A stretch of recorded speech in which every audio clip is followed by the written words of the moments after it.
Aleluia, Deus. Cumprimento os irmãos com a paz do Senhor. Paz do Senhor. Convido os irmãos a estar abrindo a Bíblia em João 5.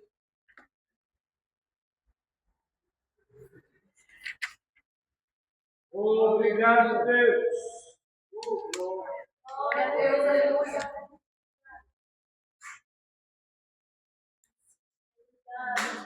João 5, vamos estar lendo do 1º até o 15.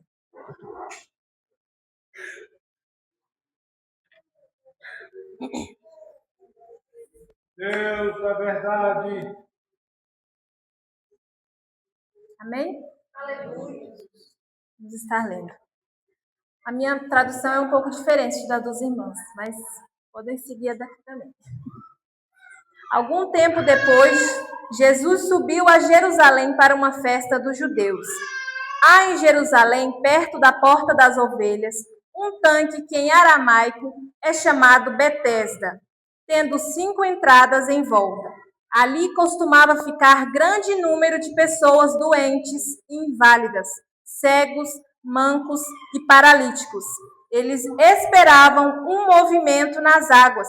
De vez em quando descia um anjo do Senhor e agitava as águas. O primeiro que entrasse no tanque, depois de agitadas as águas, era curado de qualquer doença que tivesse. Um dos que estavam ali era paralítico, fazia 38 anos.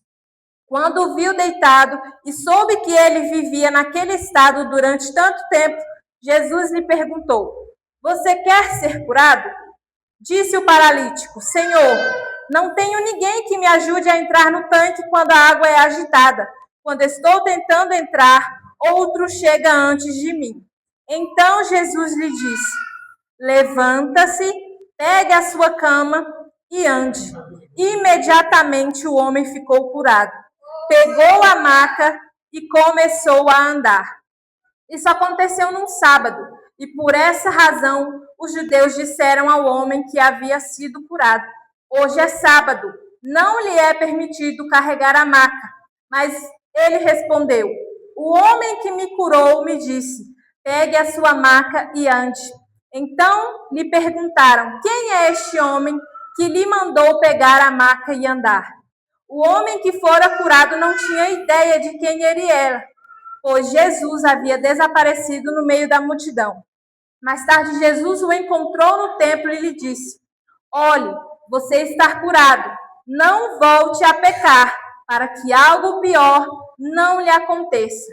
O homem foi contar aos judeus que fora Jesus quem o tinha curado. Os irmãos podem se assentar. Aleluia.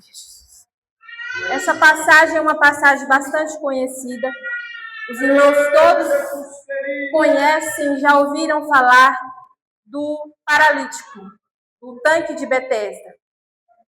O tanque de Betesda, no hebraico, o significado do tanque de Betesda, do nome, o tanque de Betesda, significa casa da misericórdia. O que é bem comum, porque lá no tanque haviam pessoas, muitas pessoas, inúmeras pessoas que buscavam uma cura, que estavam doentes esperando uma cura, um agitar de águas para ser curado. E na Bíblia retrata que não eram todos os dias, todos os momentos que isso acontecia, mas que quando acontecia, a primeira pessoa que entrasse era curada. E Jesus, vendo aquele homem que há 38 anos sofria e estava ali buscando, eu imagino que viu tantas pessoas sendo curadas na frente dele, viu tantas pessoas sendo renovadas, saindo dali, e ele não podendo, eu acredito que já perdendo as esperanças de nunca receber uma cura, porque ele mesmo disse que ninguém o ajudava. Então Jesus, vendo aquele homem que há 38 anos sofria e não conseguia se mover, buscar uma cura, buscar uma solução, então Jesus olha para ele. E o que me chama a atenção para esse texto é que muitas vezes nós estamos como este homem paralítico. Nós estamos paralisados em uma parte da nossa vida, em um momento da nossa vida. Jesus olha para aquele homem e lhe faz uma simples pergunta, e eu acredito que Jesus, já sabendo da resposta: você quer ser curado? Jesus não perguntou: você quer entrar no tanque? Você quer entrar na água? Jesus fez uma simples pergunta: você quer ser curado? E o homem, focado na solução que ele via na frente dele, que era o tanque, como muitas vezes nós vemos somente uma solução na nossa frente. Ele não fazia ideia de que era Jesus que estava na frente dele, de que era o dono do milagre, o que tinha poder para fazer qualquer coisa. Ele não tinha noção, porque ele estava tão focado na solução que ele tinha em mente, que somente era aquela solução, que se fosse o tanque, somente o tanque. Ele olhou para o tanque, e se não fosse o tanque, não teria outra coisa. Se não fosse uma pessoa para ajudar a entrar, ele não teria outra solução. E Jesus faz essa pergunta: você quer ser curado? E disse o paralítico: Senhor, não tenho ninguém que me ajude a entrar no tanque quando a água é agitada. Quando estou tentando entrar, outro chega antes de mim. Então Jesus lhe disse: levanta-se, pegue a sua maca e ande. E imediatamente o homem ficou curado. Esse texto me chama muita atenção, porque muitas vezes Jesus, quando ele vai operar os seus milagres, ele pergunta: você tem fé para ser curado? E dessa vez Jesus não perguntou se ele tinha fé. Jesus somente falou: pegue a sua maca e ande. Jesus aqui, ele revela e ele demonstra o tamanho do seu poder. Ele não age segundo a nossa vontade, segundo os nossos planos, porque nós temos muitos planos, porque nós planejamos, porque nós traçamos muitos caminhos. Mas é Jesus que tem a solução e que conhece todos os caminhos. É Jesus que conhece todas as provações que nós estamos passando e todas as soluções. É Jesus que conhece. Nós não sabemos de nada e muitas vezes nós oramos: Senhor, eu quero isso, mas eu quero assim, assim, assim, assim. E Jesus olha assim e fala: oh, meu Deus, abençoa. Porque Jesus é sábio e nós muitas vezes não somos. E muitas vezes nós esquecemos de olhar para Jesus e focamos na nossa solução. E focamos na solução que nós temos em mente. E esquecemos que Jesus é o dono do milagre, é o dono de tudo. É o que pode fazer todas as coisas.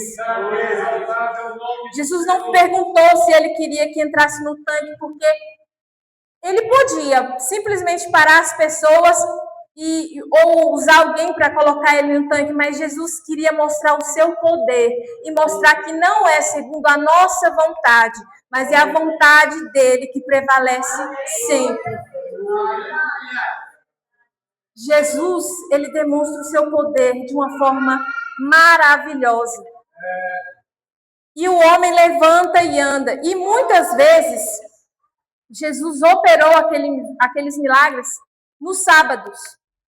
E perante a lei, perante as regras daquele tempo, o sábado era sagrado, não podia fazer nada. E o que me chama a atenção também nesses textos é a hipocrisia de muitas pessoas. Porque Jesus tinha acabado de fazer um milagre. E eles olharam simplesmente: hoje é sábado. Por que você está curado? Muitas vezes nós julgamos.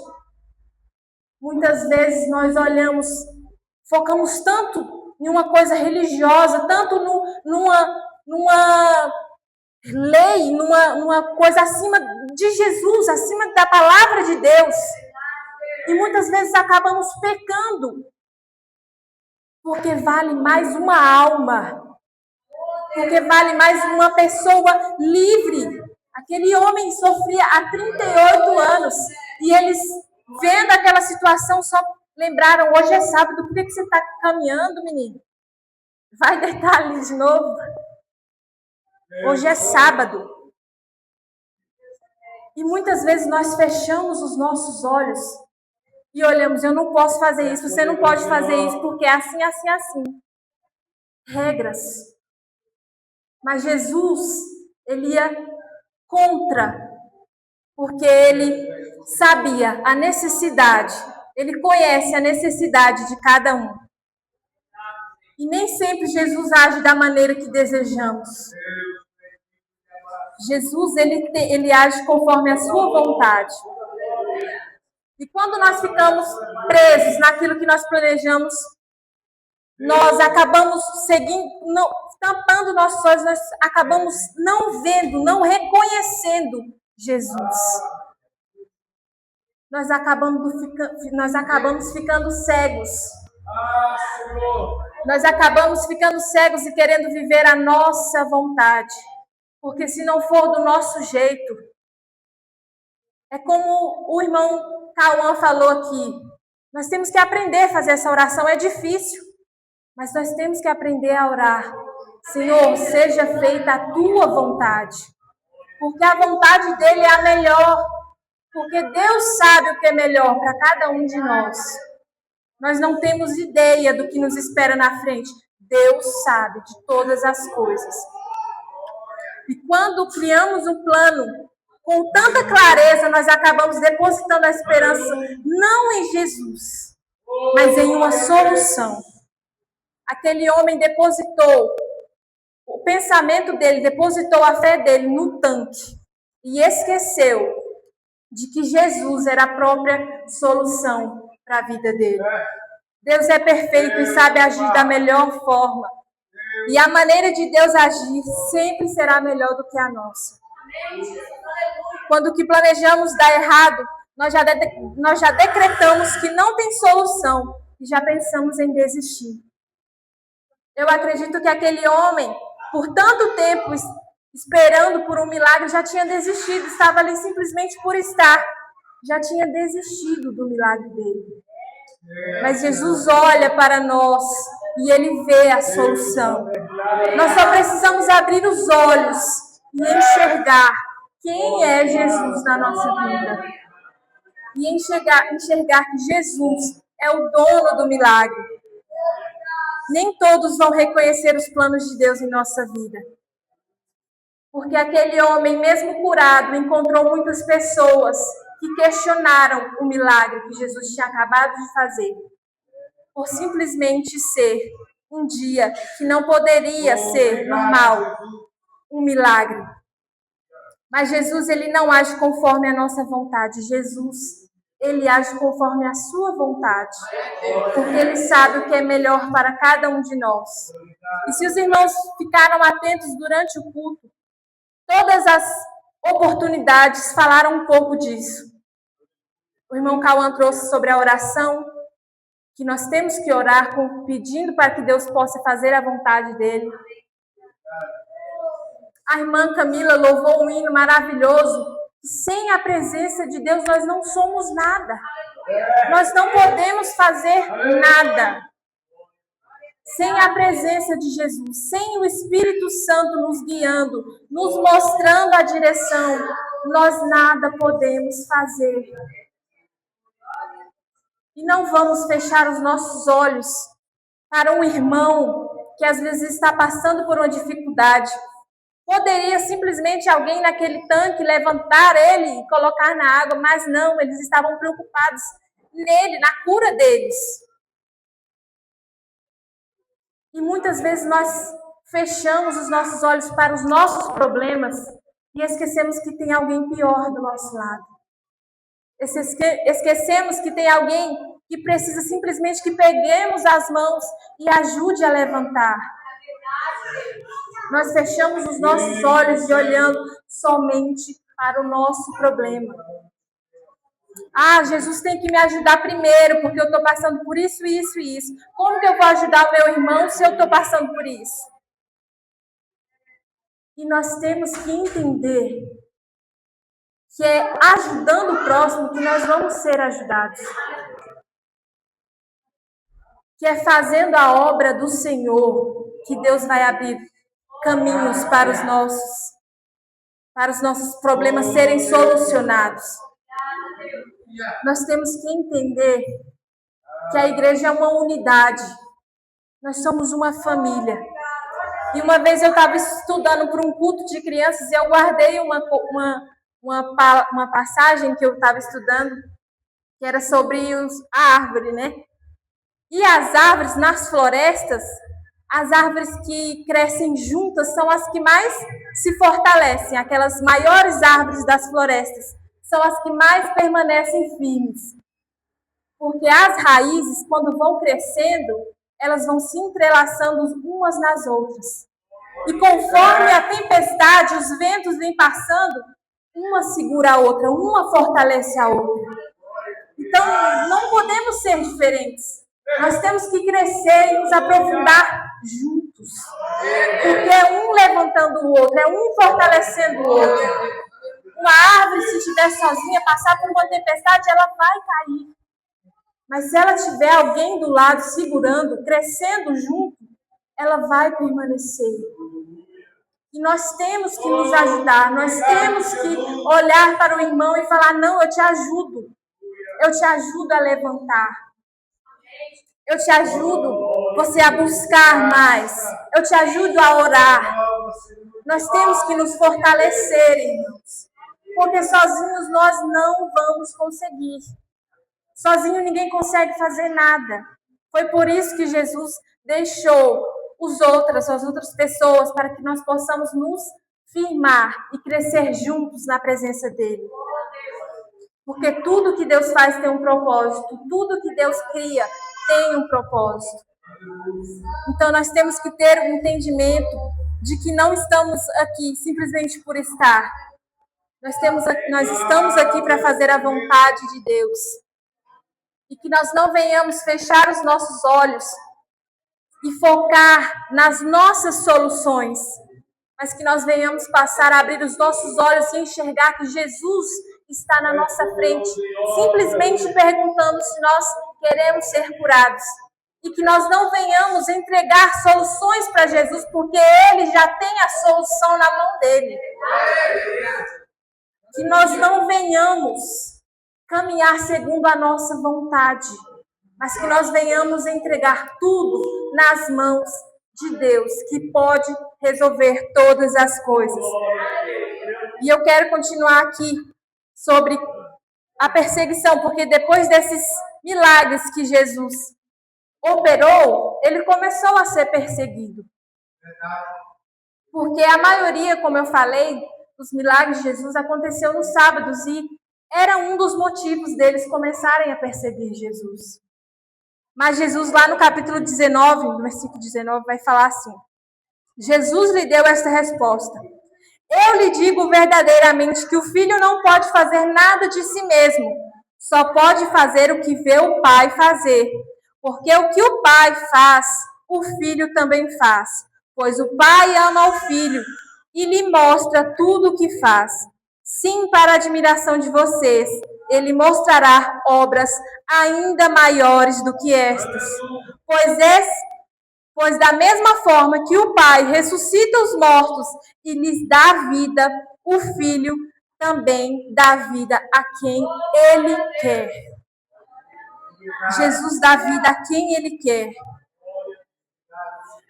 E no 24 vai dizer: eu lhe asseguro, quem ouve a minha palavra e crê naquele que me enviou tem a vida eterna e não será condenado, mas já passou da morte para a vida.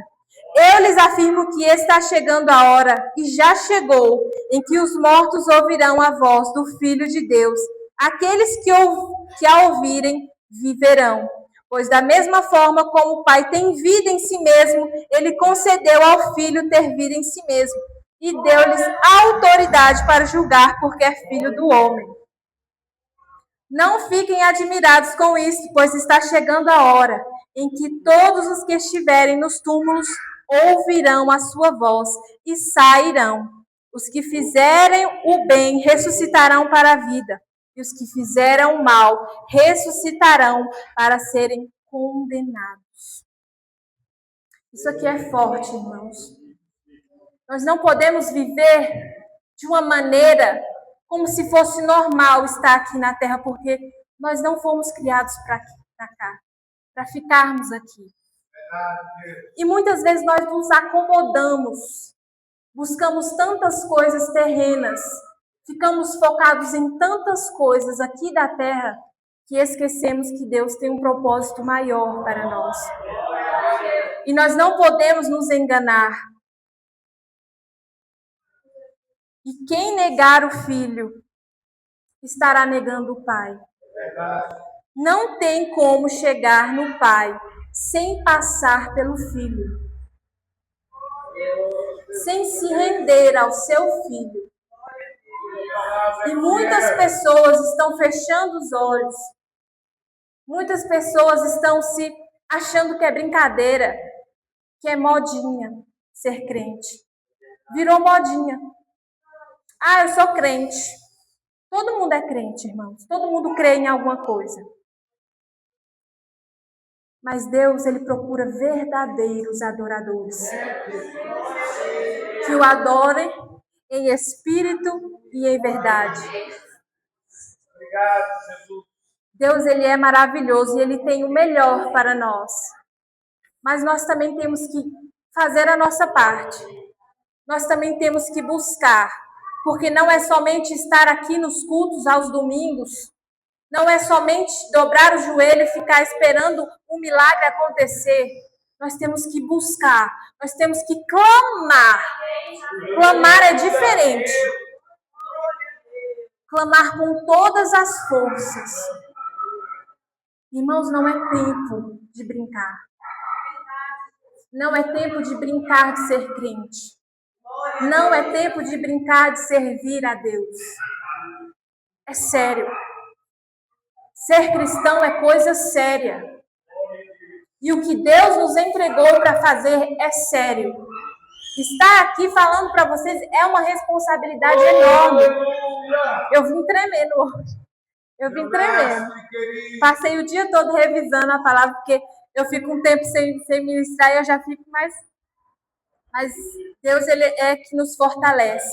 E nós não podemos negar, nós não podemos parar de falar da palavra dele.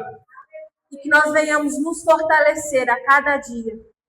Que nós possamos abrir os nossos olhos e viver cada dia mais, buscando a presença de Jesus. Buscando intimidade na oração, no jejum, na palavra. Que nós venhamos nos fortalecer a cada dia. E eu agradeço a minha oportunidade em nome de Jesus.